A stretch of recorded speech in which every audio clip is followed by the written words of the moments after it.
Tällä videolla ongitaan yksi yö karppia meille tutulla järvellä, minkä rannat ja jopa osa kaloista on ehtinyt tulla jo aika tutuiksi. Tällä kertaa olosuhteet kuitenkin yllättivät aika tavalla. Se menee tuolta sieltä välistä. Ei. Muistellaan ja katellaan samalla myös kesän muita onkireissuja. Kannattaa pysyä mukana. Se on tosi iso kala.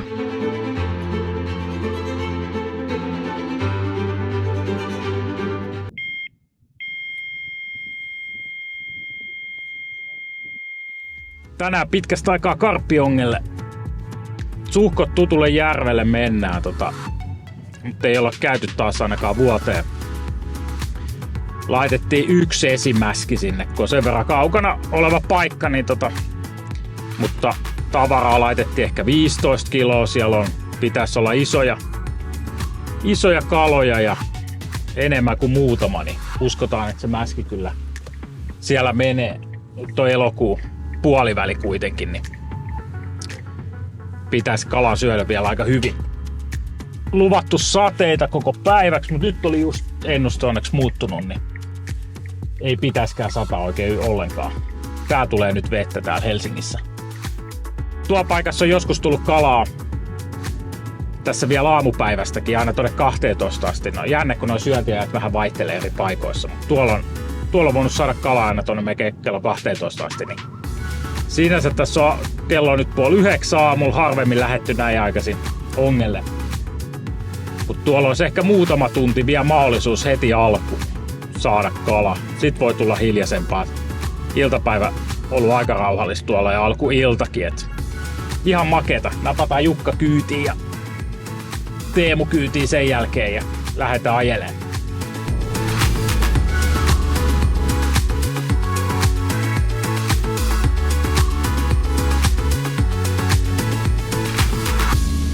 Moi! Hyvää päivää. Mitä sieltä tapahtuu? Täytyy sanoa, että kelin kannat saattaa olla yllättävänkin hyvä.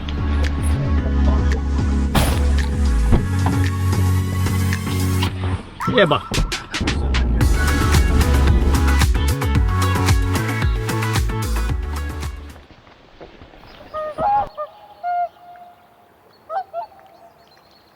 Lopulta päästiin rantaan.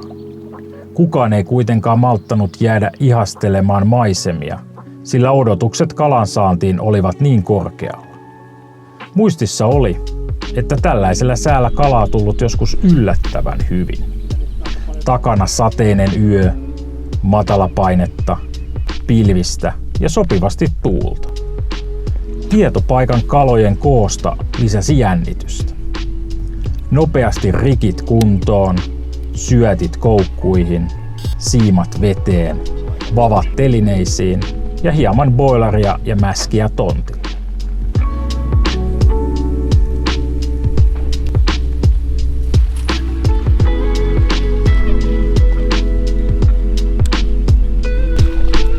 Ensimmäistä lähtöä odotellessa on hyvä hieman muistella ja katsoa parhaita paloja meidän muista kesän onkireissuista.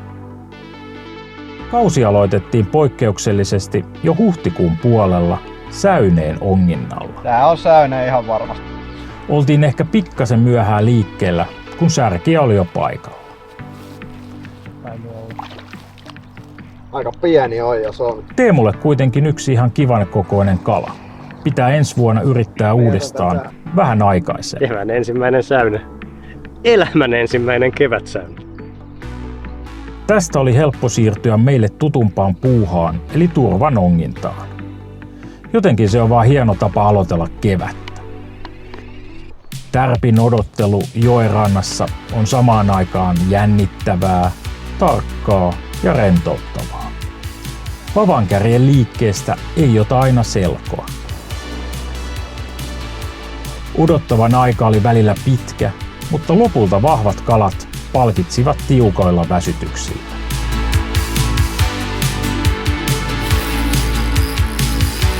Itse onnistuin saamaan siiman päähän elämäni isoimman turvan heti alkukeväästä, mutta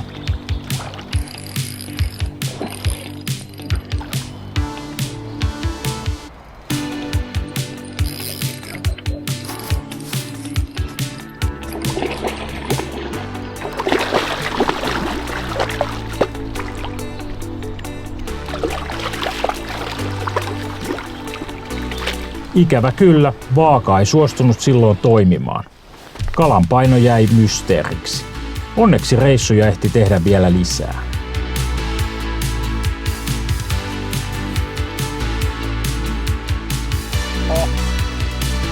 Se on tehty niin kaukana. Nyt mä pelkään, että se halu. Vähän sieltä puun alta.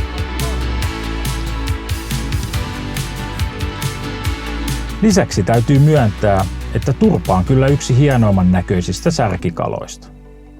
Tän kevään turvat saatiin pääosin fiiderillä ja makkaralla. Kalat paino kilon molemmin puolin. Se on semmonen reilu kilon kala varmaan, että ei mikään jättiläinen, mutta ihan kiva. Eka karppireissu tehtiin malttamattomasti heti toukokuun lopulla. Valittiin paikaksi suhkot lämmin Lahti järveltä, missä oltiin käyty kerran aikaisemmin. Jotain siellä tuntuu, että olisikohan ne jotain kuolleet lumpeet tai kaisloja tai... Tuossa vastarannalle on lyhyt matka ja Mä otan varmaan bankstikin. Saa niinku vielä hajotettua, niin tähän saa hyvin bankstikin. sanoin, että kyllä ne kannattaa ne vavat varmaan kasata niinku tonne reunaan, sitten toinen rivi näin päin. Keväinen into oli korkealla ja laitettiin esimäskiä useana iltana.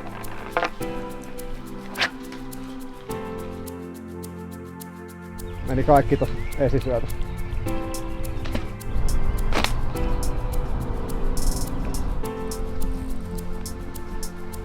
Onkipäivänä veden lämpö oli vielä suhkot alhainen, mutta ainakin yksi kala oli jo syönnillään.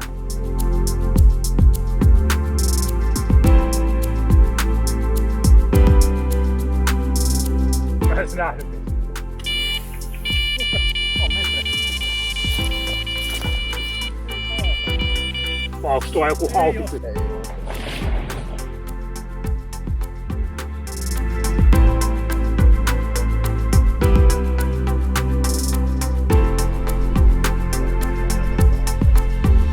No niin, jes, kauden eka kala. Kauden ensimmäinen karppi tuntuu aina helpottavalta. Sen jälkeen pystyy loppukauden jotenkin helpommin nauttimaan onginnasta. Etenkin niistä hiljaisimmista hetkistä, kun ei tapahdu mitään.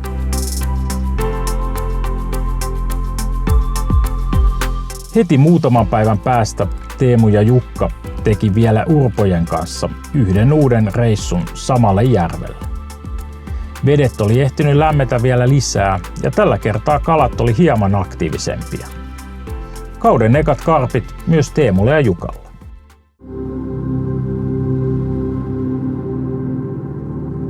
Jostain syystä ei saatu tästä uudesta paikasta tarpeekseen ja tehtiin kesäkuunkin karppireissu samalle paikalle. Satuttiin onkimaan kuitenkin just samaan aikaan, kun kutu oli ilmeisesti käynnissä. Karpeella oli muuta tekemistä ja saatiin grillata turhankin rauhassa. Nyt sinne oikealle päin. Siinähän käy ihan helvetisti. Tän kevään perusteella mutulla voisi väittää, että kutu onneksi ei kestä montaa päivää. Vaikka jäätiin kalatta, niin itselleni onnistumista toi se, että pääsi yhdelle järvelle kuvaamaan, kun karpit valmistautu kutuun.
Heinäkuussa tehtiin perinteinen karppiretki lasten kanssa.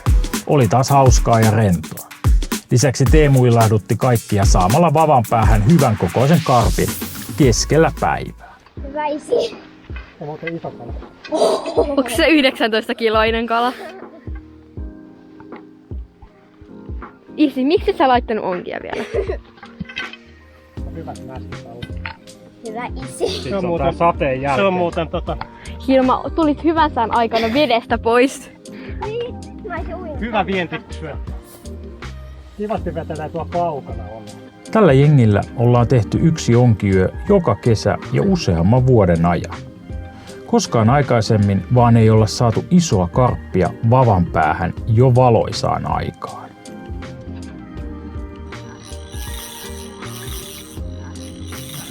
Kato, se on ihan oikeesti iso kala.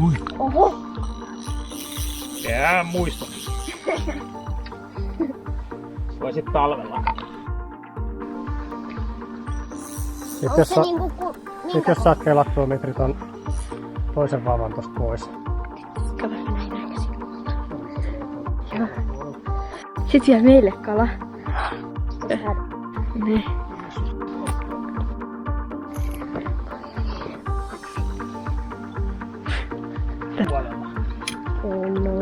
Isi, älä nyt osu siihen onkeen. Hilma, käy katso tuolta. Hilmalla onneksi noin uimakamat. Ei Jessus soikka. Se mä näen sen. Mä näen sen. Missä se on? Mä en näe mitään. Mä tossa. Mä näin Niin, sen. sä oot tullut jarrua, niin löysällä on.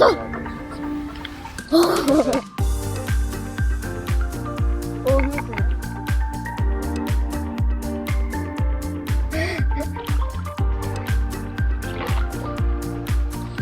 Se on iso. Se on tosi iso. Oh. Oh, se painaa ja soitaa. Se on tosi iso kala. Herra jestas. Nosta. No niin, iso, mä en edes jaksa nostaa. En mä vielä nosta.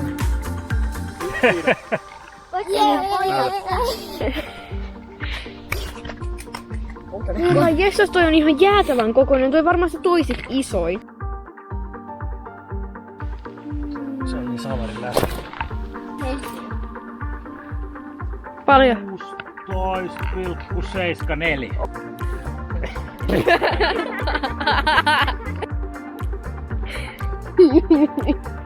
Mäkin sain siis periaatteessa kalan. Vitsi soisin. Tiiva, tuu tänne katsoa, tänne näkee hyvin.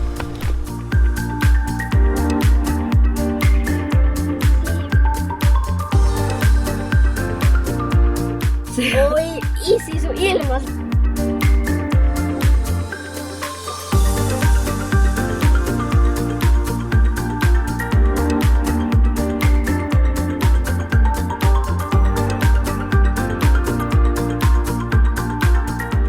Ainakin tykkäs meidän mäskistä.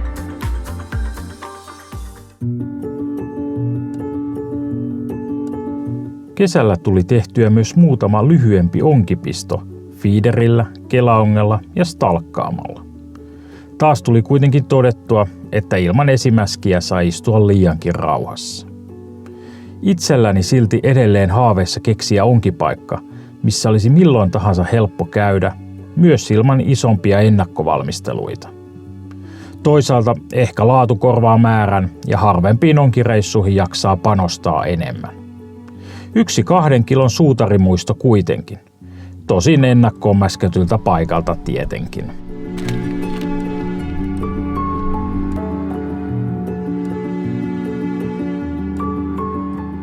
Teemu osallistui myös urpojen kanssa Onki 24-kisaan, mutta tällä kertaa ei tullut palkintosijoja ja ilmaisia mäskejä. Kannattaa kuitenkin katsoa heidän hieno video Urpojen kanavalta. Se vanhojen muistelusta ja nyt takaisin Onkirantaan, missä ensimmäinen karppilähtö jo lähellä.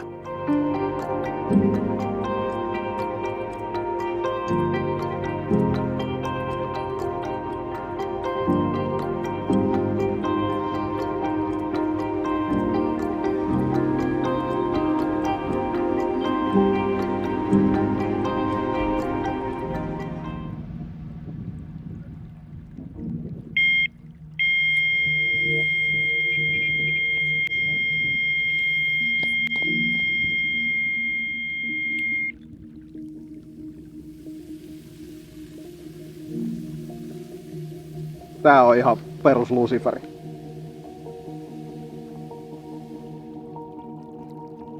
Tän se on yleensä aina tehnyt. Kyllä niinku tänne haluaa. Mut se on niinku sun vavoissa. Tää ei oo se sama vaupa, joka piippasi yhden kerran. Se on ongelma se, kun se pääsee sinne maata. Sinne se just yrittää mennä.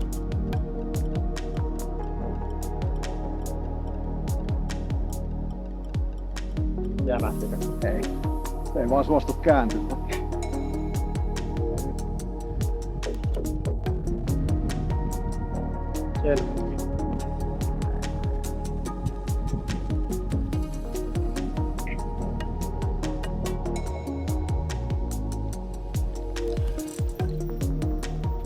Mä veikkaan, että tää joutuu haaviin tästä. Katsotaan. Pelkää vaan. Jääkö se noihin sun vaapoihin? Se lähtee vielä tolle toiseen. Niin. Eikö se nyt lähde? Nyt se ui tonne päin. Se on jo aika lyhyen siimun päässä, mä en tiedä uskaltaako sinne lähteä. Aha. Toi... Eikö toi ollut pohjas toi mun yksi siimu? Mikä tossa? Nyt on metrinkin siima. Ihan vavanto. Siimaa tarttui myös 2 muun vavan siimat, minkä takia hälyttimet huusivat kilpaa. Pienellä riskillä Teemu ja Jukka meinasivat selvittää sotkun ennen kalan haaviamista. Sitten se on enää tossa mun yhdessä. Nyt se on tässä ihan vieressä. Nyt sun pitäisi tulla haaviin. Nyt tossa itse asiassa, jos sä sait ton vielä ton munkin vavan tehtyä ton saman teen. Mutta iso kala. Oh. Nyt toltaanko tehdä enää. Nosta.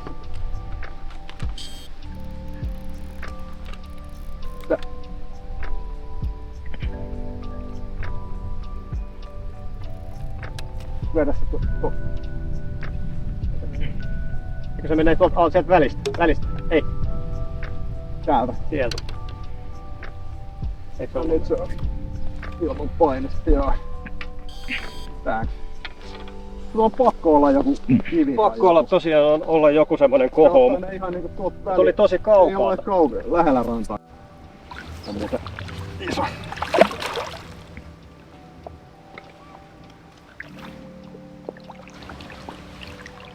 Jees.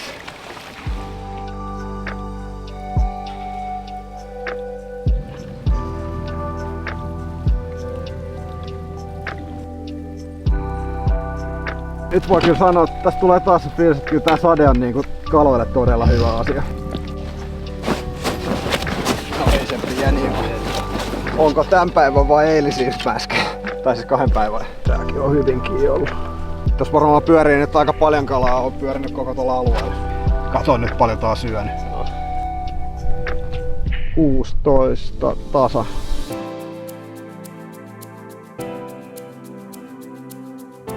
Se on syönyt kyllä noita meidän kamoja tuolla aika huolella. Tätä ei ole ainakaan vähän aikaa tätä kalaa saatu.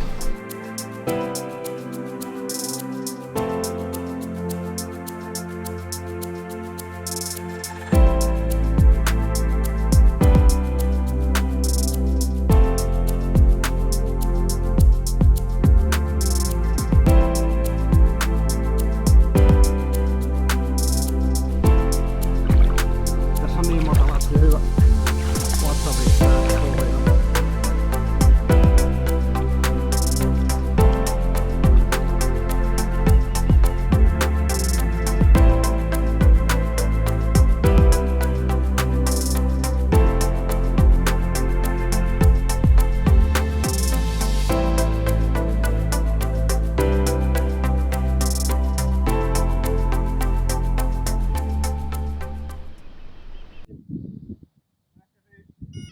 Nyt tuli taas tänne.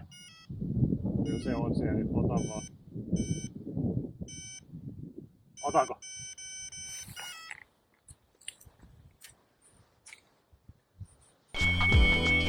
Nyt on sotku. Mut siellä on kalat yhdessä. Joo. Menis niinku väärälle puolelle. Se oli mun ohjeistus.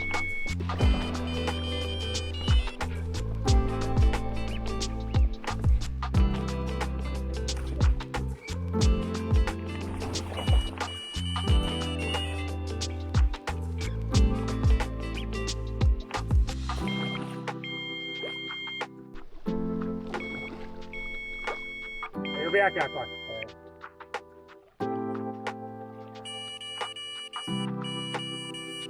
Poikkeuksellisen sekavan väsyttelyn jälkeen kala hyppäsikin haavista ennen kuin ehdittiin punnita ja kuvata. Järvellä oli vesi poikkeuksellisen matalalla ja siitä syystä väsytellessä myös muiden vapojen siimat tulivat helposti mukana. Sähläyksen määrää ei voinut estää. Illan pimetessä koitettiinkin suunnitella, että mikä olisi vähiten huono paikka väsytellä kala, jos sellainen sattuisi yöllä herättämään. Pienellä jännityksellä menimmekin lopulta telttoihin nukkumaan.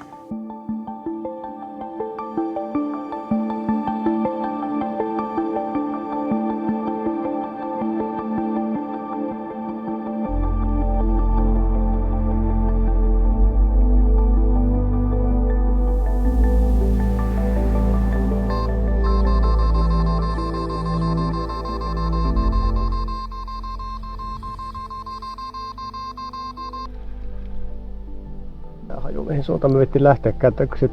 Ei mä veikkaa, että tää on kyllä se paras mesta, jossa mä pysyy täällä puolella. Se on löytänyt joku takakaisliko.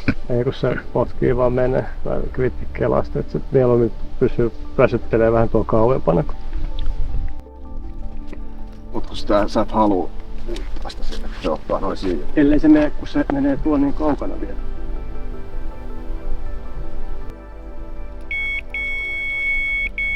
Ei kun se on keskivappa, sulla on kala. Se vamauttaa.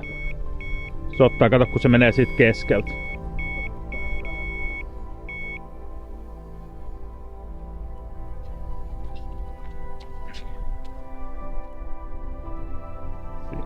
Siinä on se matalampi kohta. Tää pitää. Vedäks mä sen nyt tolle?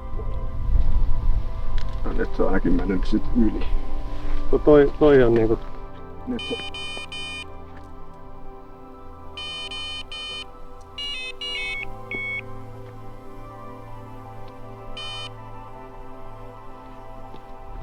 Nyt se on jossain tuolla kaukana, mutta nyt se menee niinku...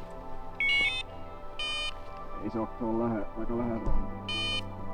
Nyt se menee sen paalaan, mitä mä nyt teen? Tää on mitään.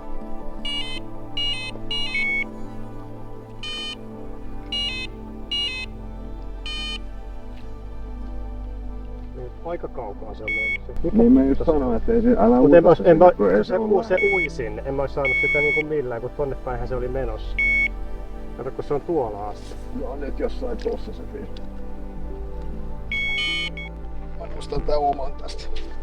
Tuossa pitää kyllä haavita, ja nyt se lähtee menee. Jukka! Tossa se näkyy. En mä nyt pysty tehdä mitään enää, kun se menee. Jos sä saat sen siitä, niin se ei oo solmus vielä.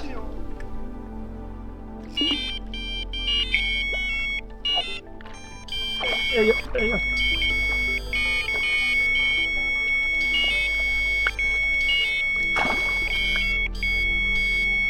Noniin. Se on se väärällä puolella. Se ei oo haavit vielä. Mutta ei tuo haaviin saa työnnettyä tonne, kun noin silmät on siellä. Nyt se on haavis. Mut älä tee mitään, nyt pitäis vaan yrittää saada nostettua sieltä.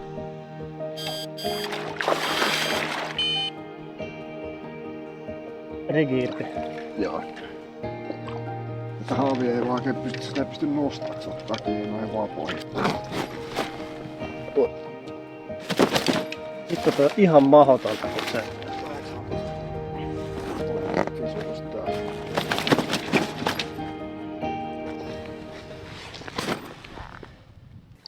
Vaikeuksien kautta lopulta Teemun kala loppuyöksi slingiin odottamaan aamun pikaista punnitusta ja kuvausta.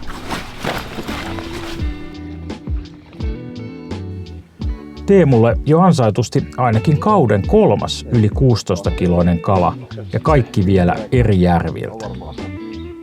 Kalaa ihastellessa tiedosti samalla, että meidän karppireissu loppuu yleensä aamuun ja kalenterin mukaan myös kesän viimeinen kuukausi päättymässä. Suomen kesä on lyhyt ja talvella suunnitelluista onkipäivistä lopulta vain osa toteutuu. Pitkästä aikaa kuitenkin reissu, kun kaikille onkin ole kala haaviin asti, vaikka omani ei siinä kauan viihtynytkään. Itse tulee noin muutenkin kyllä säännöllisesti mokailtua kalojen kanssa. Jos koukku ei ole tylsä, niin siimaan puussa tai rigivinossa. Ärsyttäähän se välillä vielä seuraavalla viikollakin, mutta ehkä juuri pienten isojen haasteiden ansiosta mielenkiinto lajiin säilynyt kaikki nämä vuodet. Syksyn seikkailuja jo kovasti odotellen.